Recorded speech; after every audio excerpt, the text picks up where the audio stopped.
উফ, বাংলাদেশে জন্ম না হয়ে অন্য কোনো দেশে জন্ম হওয়া উচিত ছিল আমার। এই গরম আর সহ্য হইতেছে না। অন্য কোনো দেশে জন্ম নিলে অন্তত গরম থেকে অন্তত বাঁচতাম একটু। তো যাই হোক, গরমের মধ্যে হচ্ছে বেগুনের আলু দিয়ে একটা পাতলা ঝোল রেসিপি আজকে করব। এই গরমের মধ্যে এর চাইতে মজার রেসিপি আমার কাছে মনে হয় না আর কিছু আছে। এমনিতেই পাতলা ঝোলের রেসিপি আমার সবসময় ভালো লাগে। তো চলেন দেখে আসি কীভাবে করলাম। প্রথমে হচ্ছে তেলাপিয়া মাছ ভেজে নিব। আর সবাই তো জানে তেলাপিয়া মাছ হচ্ছে আমার কাছে জাতীয় মাছ, মানে আমার অনেক বেশি ফেভারিট। তো এখানে বেগুন আলু কুটে নিছি, দেখতেই পাচ্ছেন কেমন বড় বড় ডম্বা ডম্বা করে হচ্ছে বেগুনটা আমি কাটছি।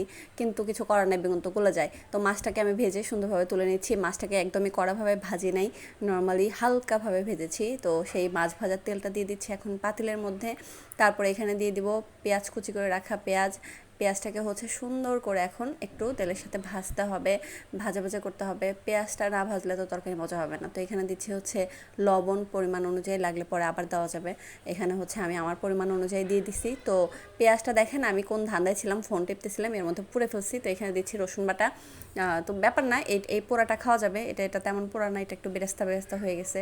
তো এখানে সেই মাছ মানে মাছের মশলা ধোয়া পানি দিয়ে দিলাম, মানে মাছ ভাজার আগে যে মশলাটা দিয়েছিলাম। তো এখানে হচ্ছে দিয়ে দিলাম জিরার গুঁড়া। জিরা যেহেতু বাটা ছিল না তাই গুঁড়াই দিলাম। এখানে দিয়ে দিচ্ছি হলুদের গুঁড়া, তারপরে দিয়ে দিচ্ছি 2 চামচ ভরে ভরে মরিচের গুঁড়া। তারপরে এখানে দিয়ে দিব হচ্ছে বেশ কয়েকটা ফালি করে রাখা কাঁচামরিচ। কারণ কাঁচামরিচ এই ফ্লেভারটা যদি পারফেক্টলি পাইতে চান তাহলে কাঁচামরিচটা কিন্তু আপনাকে এই মুহূর্তেই দিতে হবে। আগে দিয়ে ওই ভেজে ভেজে ওই ছিলকা পুড়ে ফেলার কোনো দরকার নেই। এই অবস্থা দিলে ফ্লেভারটাও ভালো আসে আর খেতেও কিন্তু মজা লাগে। তো এখন হচ্ছে পানি দিয়ে মশলাটাকে দেখেন কষায় নিচ্ছি, কি সুন্দর একটা খয়েরি খয়েরি কালার চলে আসছে। মশলাটাকে এখন নেড়ে চেড়ে একটু ভাজা ভাজা করে নিব। মশলাটা যত ভালো করে কষানো হবে ঝোলটা তত বেশি মজা হয়। তো এখানে হচ্ছে দিয়ে দিচ্ছি, দেখেন আলুটা কেমন চকচক করতেছে। এমনি বলে না যে আলু হচ্ছে দ্বিতীয় ডায়মন্ড। তো এই দেখেন ডায়মন্ড আলু দিয়ে দিচ্ছি আমি এখানে। আলুটাকে এই মশলার সাথে হচ্ছে সুন্দর করে কষাবো। আমার বাসায় আশেপাশে পোলা পানের ক্যাচকেচি, ভাই রে ভাই, ভয়েস দেওয়ার সময় যত ক্যাচকেচি আমার আশেপাশে মনে হয় এরকমটা কার কার সাথে হয় বলেন তো? ভয়েস দেওয়ার সময় মানে আশেপাশে যত চিল্লাফাল্লা আছে সব মনে হয় একসাথে জড়ো হয়। তো এখানে আলুটাকে সুন্দর করে কষায় নিতেছি। একটু পানি দিয়ে দিচ্ছি সামান্য, যেন আলুটা হালকা একটু সিদ্ধ হইতে পারে, হালকা, বেশি না। তো ওই মশলার সাথে আলুটাকে একটু ভাজা ভাজা করে কষায় নিব। তো এই তো দেখেন আলুটাকে একদম পানিটাকে শুকায় নিছি। আর আলুটাও কিন্তু আমার সুন্দরভাবে কষানো হয়ে গেছে। আলুটা কষানো হইলে এখানে দিয়ে দিব সেই বড় বড় করে কেটে রাখা বেগুন। প্রথমে চিন্তা করছিলাম বেগুন বড় করেই কাটিয়ে একদম গলে যাবে, পরে দেখলাম না, বেগুন আসলে একটু বিচি হয়ে গেছে। তো ব্যাপার না, এটাও গলে যাবে।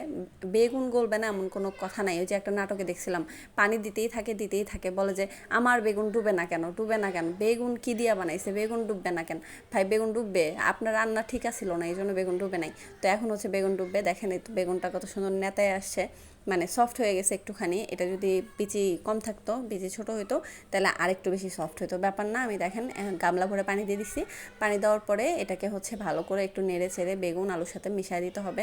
নয়তো আবার মশলা এক জায়গায় বেশি হবে, এক জায়গায় কম হবে, তাহলে তো আবার খেতে ভালো লাগবে না, তাই না? তো এখন হচ্ছে দেখেন ঝোলটা ফুটে গেছে। ঝোলের কালারটা এই মুহূর্তে কেমন আসছে জানি না, আমার কাছে অনেক লোভনীয় লাগতেছে। তো লাস্টে আপনারা দেখবেন যেটা কতটা লোভনীয় হয়েছিল।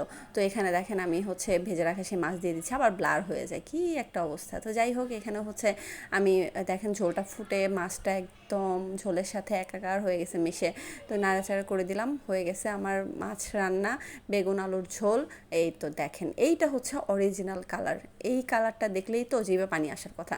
তো মাছের ল্যাঞ্জা কার কার প্রিয়? আমার তো মাছের ল্যাঞ্জা খুব বেশি প্রিয়।